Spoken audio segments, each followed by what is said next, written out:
बिस्मिल्लाहिर्रहमानिर्रहीम। अस्सलाम वालेकुम बच्चों, उम्मीद है आप सब खैरियत से होंगे। आज हम chapter number 3 dynamics class 9th का चैप्टर डिस्कस करने जा रहे हैं और इसमें भी Newton's third law of motion को डिस्कस करेंगे।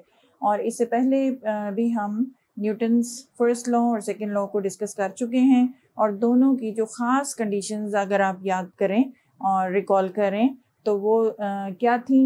Newton's first law was also called as law of inertia और उसकी जो ख़ास जो main condition which makes it valid was that the net force should not be acting on the body. ठीक है, there should be no net force acting on the body, then only that Newton's first law will be valid. यानी कि Newton's first law तभी valid है जब no net force is acting on it. और दूसरा law जो हमने पढ़ा था न्यूटन सेकेंड लॉ, वो तभी वैलिड था जब उसमें नेट फोर्स कोई ना कोई नेट फोर्स बॉडी पे लग रहा हो। यानी कि फर्स्ट लॉ न्यूटन का पहला लॉ जो है उसमें कोई नेट फोर्स नहीं लगना था और न्यूटन सेकेंड लॉ की जो कंडीशन थी उसको वैलिड करने के लिए उसमें नेट फोर्स लगना ज़रूरी था। और इसी वजह से हमें न्यूटन सेकेंड लॉ से फोर्स की का एक फार्मूला हमें मिला जो कि हमें हेल्पफुल है हमेशा to find out to calculate the value of force if we know the value of mass and acceleration produced in a body. ठीक है, आज हम न्यूटन्स थर्ड लॉ को डिस्कस करेंगे। न्यूटन्स थर्ड लॉ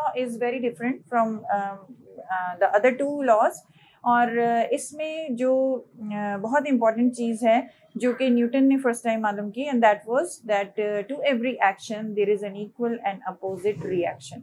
बच्चों ये बहुत छोटा सा और इजी सा स्टेटमेंट है और थर्ड लॉ वेरी इंटरेस्टिंग भी है, तो ये आप लोगों ने याद कर लेना है, रट लेना है, बल्कि ये आपके लबों पे चढ़ जाएगा कि न्यूटन्स थर्ड लॉ क्या है। To every action there is an equal and opposite reaction, जो मैं यहाँ लिखने लगी हूँ।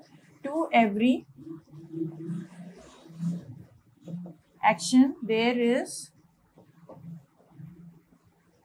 an equal and opposite reaction।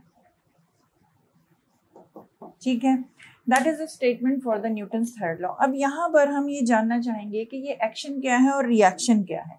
Action और रिएक्शन दोनों जो हैं दे आर फोर्सेस। ठीक है, एक्शन भी एक फोर्स है और रिएक्शन भी एक फोर्स है, लेकिन ये हम किस तरह से कहते हैं कि ये न्यूटन ने किस तरह से पाया कि एक्शन और रिएक्शन दोनों इक्वल और अपोजिट होते हैं। तो ये या कहीं पे भी डेवलप होते हैं किसी भी बॉडी में, तो ये क्या चीज़ है, how do we understand it. तो ये हमें समझने के लिए एक एग्जाम्पल लेनी पड़ेगी। सपोज कि ये मैं अपने हाथ में एक बॉडी रख रही हूँ, तो this is a pen lying on my palm. ठीक है, ये मेरे हाथों में एक पेन रखा हुआ है and it is lying stationary there, still है। ठीक है, ये यहाँ पर एट रेस्ट है।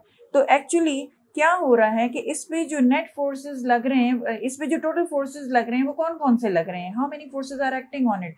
इस पे देखिए, एक जो फोर्स आपको पता है वो क्या है, the weight of this pen acting downward. हमने पिछले आर्टिकल में पढ़ा था कि किसी भी बॉडी का जो वेट होता है it is always directional and it is always directed downwards due to the force of gravity. तो इस बॉडी पे जो इसका वेट है that is acting downward is the action by this body. ठीक है, ऑन माई पाम। अब palm ने इसको होल्ड किया हुआ है ना, मेरे हाथों ने इसको होल्ड किया हुआ है और इसके ऊपर कुछ फोर्स लगाया है तो मैंने इसको होल्ड किया हुआ है। अदरवाइज अगर मैं इसको अपने हाथों में ना रखूं या हाथों का फोर्स ना लगाऊं तो ये इट विल फॉल डाउन। ठीक है ना, due to the gravitational force. तो इसके ऊपर जो एक फोर्स जो ये बॉडी लगा रही है या बॉडी पे जो लग रहा है वो ग्रेविटेशनल फोर्स लग रहा है इन द डाउनवर्ड डायरेक्शन। तो that is the action by the body on my palm. ठीक है, and in reaction what is happening कि my palm is exerting same amount of force on this body but in the upward direction, and that is why these two are and that in reaction the force applied by palm on the body or on the pen is called as reaction force। ठीक है, तो action क्या हुआ pen से palm के ऊपर और reaction क्या हुआ पाम से पेन के ऊपर। तो इस तरह से क्या हुआ कि इक्वल एंड अपोजिट, ये जितना फोर्स यानी कि उसका वेट, बॉडी का वेट, जितना फोर्स डाउनवर्ड लग रहा है उतना ही फोर्स अपवर्ड लग रहा है। एक्शन और रिएक्शन मैग्नीट्यूड में बराबर हैं और डायरेक्शन क्या है, वेट की डायरेक्शन डाउनवर्ड है, जबकि the reaction force by the palm on the pen is in upward direction. अब चूंकि ये दोनों बराबर फोर्सेस हैं लेकिन अपोजिट डायरेक्शन में है तो ये they will cancel each other and the body will be at rest, ठीक है ना। तो this is the thing which Newton observed and he gave this law कि to every action there is an equal and opposite reaction, यानी कि ये body अगर stationery है तो इस वक्त इसमें न्यूटन्स थर्ड लॉ अप्लाई हो रहा है। This can be anywhere, this can be seen anywhere, like कोई बुक टेबल पे लाई कर रही है या कोई ज़मीन पे कोई कुर्सी रखी हुई है या आप खड़े हुए हैं, तो that is all in all these examples there is this third law of motion being applied, ठीक है, इट इज एप्लीकेबल। लेकिन इन सब केसेस में मैंने अभी बात की बॉडी इज स्टेशनरी। आप कहेंगे कि भाई ऐसा भी तो कोई एग्जांपल बताइए जिसमें कहीं मोशन हो रहा हो।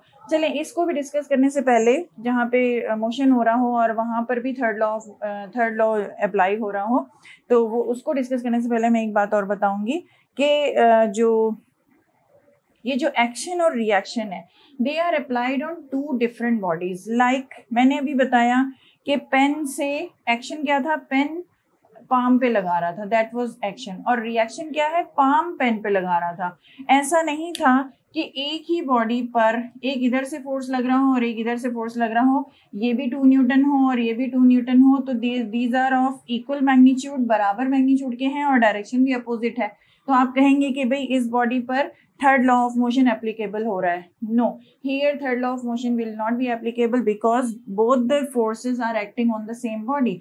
This is not in the case, this is not the case of third law of motion. Third law of motion में ये जरूरी है कि यानी कि अगर एक फोर्स को आप एक्शन कहें और दूसरे फोर्स को रिएक्शन कहें तो they must be acting on 2 different bodies. यानी कि अगर मैं ये कहूँ कि ये जो बॉडी है, कोई बॉडी है, ये 2 न्यूटन फोर्स किसी दूसरी बॉडी पे लगा रही है, ठीक है, इन रिटर्न क्या हो रहा है कि ये बॉडी इस पे भी उतना ही फोर्स लगा रही है। यानी कि actually 2 bodies they are fighting with each other. एक ने दूसरे को धक्का दिया कुछ फोर्स लगा के, तो दूसरे ने पहले को धक्का दिया, ठीक है, और उतना ही फोर्स लगाया, तो ये लड़ाई शुरू हो गई। तो we will say that it is the third law here being actually explained. And what is that? The action and reaction are being applied on 2 different bodies. ये इस पे लगा रहा है और ये इस पे लगा रहा है. Then we say that this is an example of Newton's third law of motion. ठीक है, अच्छा, इसका एक एग्जाम्पल और बहुत अच्छा सा बड़ा लाइवली एग्जाम्पल जो आप लोग, हर बच्चा जो है वो ये खेलते हुए ही बड़ा हुआ है, और वो ये कि सब बच्चों ने बॉल से खेला और बॉल को दीवार पे मारा है, ठीक है, और क्या पाया कि बॉल दीवार पे लग के बाउंस बैक हो रही है, बॉल फ्लोर पे लग के बाउंस बैक हो रही है। तो what is happening here? Again the third, it is all happening because of third law of motion. कहाँ से आ गया भाई ये Newton third law of motion? Newton third law of motion इस तरह से आ गया कि जब बॉल को आपने दीवार पे मारा तो बॉल वॉज एग्जर्टिंग, बॉल को तो आपने एनर्जी दी, ठीक है, तो बॉल के अंदर एनर्जी आ गई जिस फोर्स से आपने उसको थ्रो किया था। अब बॉल जो है that is striking the wall, ठीक है, तो बॉल जो है it is exerting force on the wall, that is action. यानी बॉल जो है वो दीवार पे एक्शन कर रही है, जिसके बदले में दीवार बॉल पे रिएक्शन करती है उतना ही फोर्स लगा के, लेकिन इन अपोजिट डायरेक्शन। तो बॉल जो है दैट बाउंसेस बैक, वरना अगर ये रिएक्शन फोर्स ना होगा तो बॉल विल फॉल डाउन। तो इस तरह से यानी कि वहीं पर गिर जाएगी और वो बाउंस बैक होके आप तक नहीं आएगी। तो that is also action and reaction case और न्यूटन्स थर्ड लॉ मोशन। अब थर्ड लॉ ये भी एक मोशन वाली बॉडी का हमने डिस्कस कर लिया। अब आपके बुक में कुछ और एग्जाम्पल्स भी डिस्कस हुए हुए हैं, लाइक बलून का एग्जाम्पल डिस्कस हुआ हुआ है। अब यू सी कि बलून आपने लिया और उसको आपने ब्लो किया, और जब आपने उसको ब्लो किया तो बलून जो है एक इलास्टिक बॉडी का, रबर का बना हुआ होता है, तो उसकी जो बॉडी है यानी कि रबर गॉट स्ट्रेच्ड, ठीक है, और आपने उस बलून को you hold it like this, आपने उसके अंदर एयर फिल कर दी और बलून जो है स्ट्रेच हो गया और लार्ज साइज का हो गया और you are holding it. What happens when you just leave the balloon like that? What will happen? All the air you had actually filled in will be rushing out of the balloon, and the balloon will fly away. ठीक है? So this is also an example of action and reaction, or you can say the third law of motion. ये भी एक third law of motion का example है। कैसे you see यहाँ पे एक्शन और रिएक्शन कहाँ हो रहा है और कौन किस पे कर रहा है। यू सी जब आपने हवा भर दी बलून में तो बलून की जो बॉडी है, अब आपने उसको एक्सटर्नल फोर्स लगा के आपने एयर फिल कर दिया, आपने उसको पकड़ा हुआ है, ठीक है।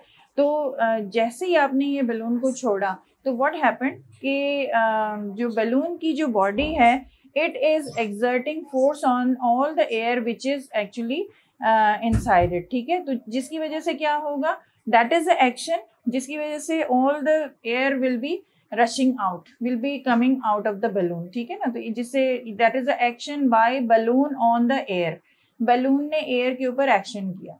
अब इन रिएक्शन क्या होगा कि जो भी एयर रशिंग आउट हो रही है it will be exerting same amount of force on the balloon's body, जिसकी वजह से balloon will fly away in opposite direction, in the opposite direction, ठीक है। सो अब रिएक्शन में क्या हुआ, from the air to the balloon. So we see that again two bodies involved, from balloon to air, then air to balloon. So this is an example of Newton's third law of motion. और यहीं पर एक और example book में discuss है, that is of rocket. Rocket is being launched into the air.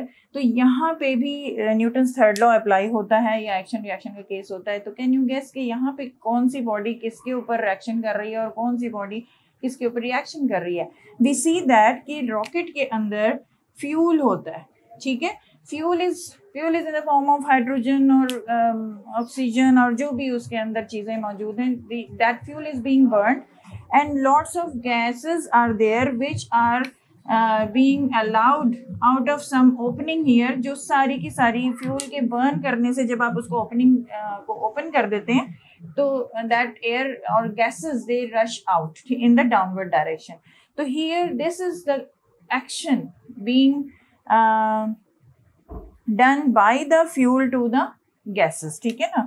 ये gases, fuel से gases के ऊपर एक्शन हुआ, और ये फ्यूल कहाँ पे था, रॉकेट में था। तो हम ये कह सकते हैं कि रॉकेट ने एक्शन किया on all the gases which were rushing out because of the burned fuel, and in reaction gases exert the same amount of force on the rocket, ठीक है, but in the opposite direction, जिसकी वजह से rocket gets launched into the air. तो that is again action and reaction case, from rocket to gases and gases to rocket, ठीक है। तो ये भी एक एक्शन रिएक्शन का केस है। तो इस तरह से हमें अंदाज़ा हुआ कि Newton's third law of motion कितना इंपॉर्टेंट है और हर जगह अप्लाई होता है। उम्मीद है कि आपको ये वीडियो समझ आई होगी। मेरा ख्याल है कि मैंने इसमें सारे पॉइंट्स कवर कर लिए हैं, और ये इसके जो छोटे छोटे कोई क्विज़ के एग्जाम्पल, कोई क्विज़ के क्वेश्चन हैं उनको देखिएगा। अगर आपको कोई चीज़ नहीं समझ में आई तो ज़रूर कमेंट बॉक्स में लिखें और आप पूछ सकते हैं, और जिसको हम अगली वीडियो में डिस्कस कर सकते हैं। तब तक के लिए अल्लाह हाफिज़, अपना ख्याल रखिएगा और सब्सक्राइब करें, शेयर करें, लाइक करें। अल्लाह हाफिज़।